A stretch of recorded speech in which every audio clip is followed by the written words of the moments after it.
मराठा समाजाने आत्ता बोला.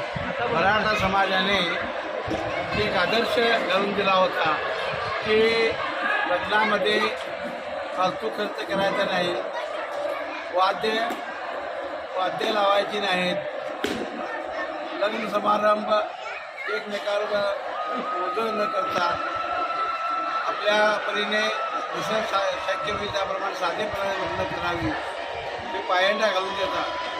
तो पायंडा हल्ली 20-25 वर्षामध्ये तरुण मुलं लग्नामध्ये चालू करून आपले मोठी मोठी वाद्य लावणे, फालतू खर्च करणे हे जे करत आहेत त्याला आमच्या बेळगाव तालुक्यातील, बेळगाव जिल्ह्यातील आणि महाराष्ट्रातील मंडळीने एक पायंडा पाडलेला आहे की साधी लग्न करा, लग्नामध्ये दारू करून नाचू नका, वरातीमध्ये मोठी मोठी वाद्य लावू नका.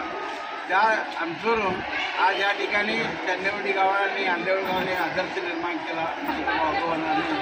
या ठिकाणी सुंदर असं मंगलवाद्य सनई त्या स्वरात नवरा नवरीला मंडपामध्ये आणण्यात गेलं. या ठिकाणी अगदी साधेपणाने